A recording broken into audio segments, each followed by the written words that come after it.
Hey, what is up, you guys? It is Tyler. Welcome back to the Tyler Williams channel. Welcome to another video. I must apologize. This video is going up a day late. Yesterday was a pretty rough day. Well, I worked 7 days straight. Finally had a day off yesterday. Tried to call me back into work, and I was like, nah, son, I'm good. Anyway, so I was like, alright, I'm going to live stream a little bit later on today. So I'm getting ready to live stream. My mother comes in, and she's looking all upset. And I ask her why. And then we get into this conversation. She had to break to me some sad family news, and I was just out of it for a while. I then tried to live stream, and I was just not even into that either. And I kind of had to stop the live stream. And I just didn't really do much after that, so I really didn't do much after that. I honestly forgot that yesterday was Wednesday, and I forgot NXT was on. And even then, I don't even think I would have did a review yesterday. But everything's fine for all of you wondering. I mean, it's not fine, but it's fine enough for me to do a video today and keep it going. It's not like it wasn't something like like a death in the family or something, but it was some troubling family news that I got yesterday. So that's why I didn't upload. But anyway, yeah, enough of that sad shit. Let's get into this.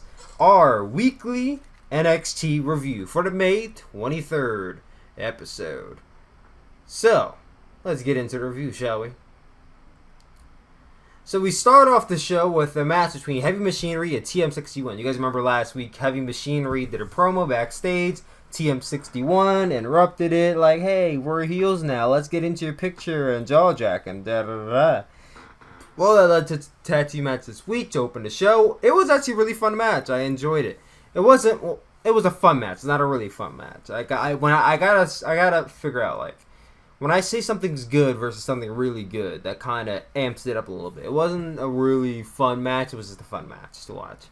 And for all of you wonder, like, what's a fun match? Well, a fun match, I guess, would not really technically categorize as a good match. Because good would be like, quality-wise, it was up there between great and decent. But when you say something's fun, that means it has some elements to it that you didn't have to take serious, or it wouldn't be anywhere near close to being considered a really good match. But it also had aspects of what a good match. It's very hard to explain what a fun match is, but you guys know what I'm saying. This is a fun match. CM61 did a lot of stuff. They were healing it up in this match. They came out. I guess the crowd really didn't know how to react to them because they've been healing it up. And it's like the crowd wants to cheer them, but it's like, well, I guess we're not supposed to cheer them now. And I was so confused when they came out too, because I'm like, I want to cheer TM61 because, they had the whole package for them, and then they lost, and they had a redemption story. But it seems like they were starting a redemption story. Then they turned heel, and I was like, oh, huh? But they weren't doing too much here. They're working like normal. Heavy Machinery, they're one of the best tag teams in NXT. Them and the Street Profits. I will say that the tag team division has taken a big plunge without DIY being there, and I believe Titus O'Neil, Tino Sabatelli, and Riddick Moss, both of them can somehow manage to get injured. So I feel like if you have to list off the tag teams in NXT, you have the Undisputed Era, you have Heavy Machinery, TM61, Street Profits, Danny Burch and Oney Lorcan whenever the hell they're on TV, because I feel like you only see them every once in a blue moon. I only can name like 5, and maybe the War Raiders. It's like the depth of the tag team division has drastically gone down. It seems like whenever we got a hot tag team in NXT, they got to get called up, and then nothing happens to them. Like I saw that they had Breezango, not really Breezango, Tyler Breeze working NXT house shows and Revive working NXT house shows, and I was very excited. Like, oh my god, they're going back to NXT. Thank the lucky stars, because these guys need that. For, like, Jesus Christ, like it's such a sad story thinking about how the Revival, they were one of the greatest acts in NXT. I would say one of the greatest tag team champions in NXT history. Get called up to the main roster with a lot of hype, and they never ever seemed to reach the certain level. And after they got to that one level where it seems like they're about to get a push, They only went down and down and down and down and down. They never really went back up after that. I feel like the Revival's just been getting buried on Raw for no apparent reason. And I saw this coming. I was like, I really hope the Revival never get called up, because I feel like once they do, they're going to look at these guys and they're going to be like, they don't look anything special. Even though they're special in the ring, when you look at them, I mean, it's one of those things where it's like they don't look like anything special until you see them wrestle. Which the same could be said about Buddy Murphy and Blake. But, you know, anyway, let's not talk about the ones. I was just wanted to talk about how I think the tag team division has greatly fallen in NXT. I think maybe a little more focused on them. It seems like we're taking the focus off of them little by little. I don't know. I feel like the tag team division is kind of in a state of... It's in a state of needing repair. Let's just leave it at that. The match came to a fault when Mini Rhino, as I call him, but to you guys it's Otis Dozovic? I think it's Otis Dozovic. Yeah, Tucker Knight, Otis Dozovic. Went for the Vader Bomb onto Nick Miller. Shane Thorne from out of nowhere kicks Mini Rhino in the face while the referee's back was turned. He falls to the ground. This leads Nick Miller to roll up Otis Dozovic for the pin, but he puts his foot on the rope. Shane Thorne puts his foot down for the assist. Then they get the pin. Once again, healing it up this week. The crowd did boo them after that, and I was like, oh my god. I want to cheer them. I want to cheer them. So TM61 wins this week. Let's see where this goes. I thought they were waiting on this match to TakeOver, but I guess they might be doing a rematch to TakeOver, because as it looks right now, they don't got anything planned for those two teams. Especially not on the main show, maybe on the pre-show. Who was Bianca Belair? We're going to be getting a promo package about Bianca Belair's backstory and origins next week. I'm pretty excited for that. NXT seems to do a good job with those kind of things. They did a good job with TM61, did a good job with Roderick Strong, and I know this is probably going to make me like Bianca Belair even more. I already like Bianca Belair. I already want to see her win the NXT Women's Championship and go to the main roster and just... I see big things for this woman. I think this promo package is going to make me like her even more. So yeah, that's next week. However, we get to the next match. Kairi Sane versus Lacey Evans. I kind of mixed up the names there. Once again, not too big a fan of Lacey Evans' new theme song, but I'm starting to adjust to it. It was a decent match, you know, back and forth. Kairi Sane would hit all her special moves. Lacey Evans was on the defense for most of the match. Kairi Sane went for her insane elbow, as Marwanello calls it, but was caught with a woman's right, or just that right hand punch to the face, by Lacey Evans for the pin. Lacey Evans gets the win over Kairi Sane. Another match which I thought they were going to wait until TakeOver to do, but I guess they're blowing this off now. Decent match. Lacey Evans gets the win. I still hate the fact that her finishing move is a punch to the face. Why can't it be the moonsault? Or the Dude Buster. You know that move that one of the Young Bucks, I think it's Nick Jackson, does from time to time when he does this underhook. I don't know how to describe it, but she did it in the Mae Young Classic, and if you play WWE 2K18, it's called the Dude Buster. She did it then, and I don't know why she doesn't do it now. I actually like that move. I like it I think it would make a good finisher for her, especially because no one else in WWE does that move. But anyway, Lacey Evans with the win. Hopefully she benefits from it greatly. We then get to the built-up tag team match from last week. Handicap match, I mean.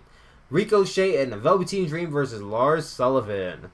Good chunk for a handicap match. You don't really get handicap matches that often in WWE. You know, when you do them, it's either, oh, let's stack the odds against the underdog, or let's stack the odds against this monster heel. And in this turn, it was option 2. You had Lars Sullivan, you know, big monster heel coming in against the light heavyweights, basically cruiserweights, and Ricochet and Velveteen Dream. These two work tremendous together as a tag team. I would love to see them together as a tag team.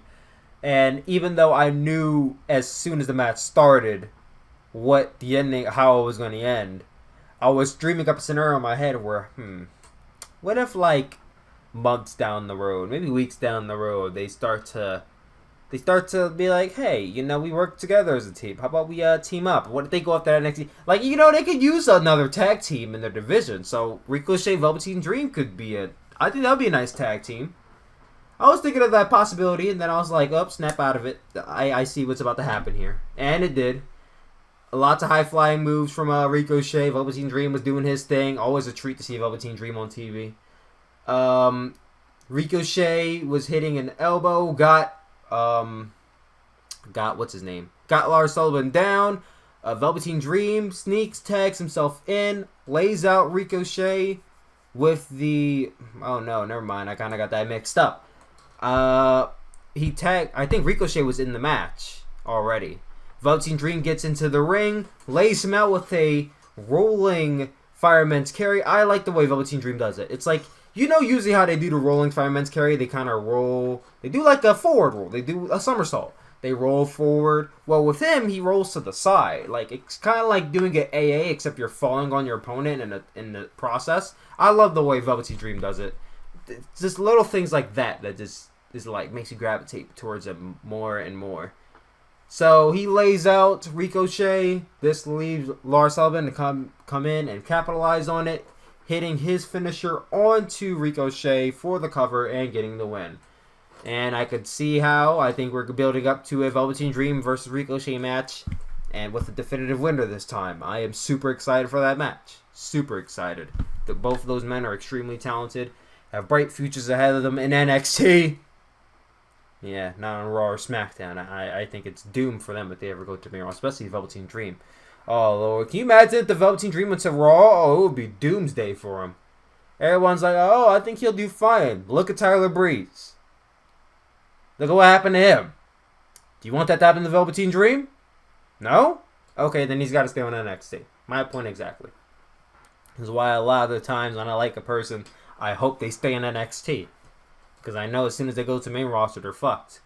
Anyway, we get to a interview with Dakota Kai. She's backstage with Kathy Kelly. Yeah, Kathy Kelly. She seems a little bit more relaxed now.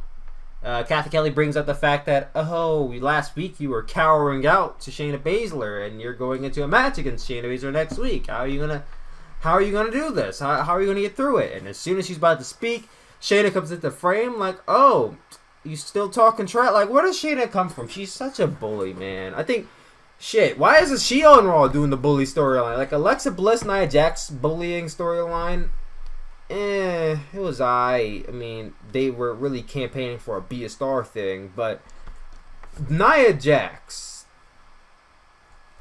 if she would have feuded with Shayna, I think it would have got over a lot more. I think Shayna is I think part of the reason why Shayna is a bigger bully, appears to be a bigger bully than Alexa is because 1, she's taller, 2, she's bigger, 3, she's more experienced in wrestling, and 4, she's an actual MMA fighter. So I can actually buy Shayna Baszler as a legitimate bully. And she just has that vibe to her when she talks. I mean, she's not amazing on the microphone, but she has that badass swagger like, yo, what you doing? Got my face. Like, yo, get out of here. What you doing?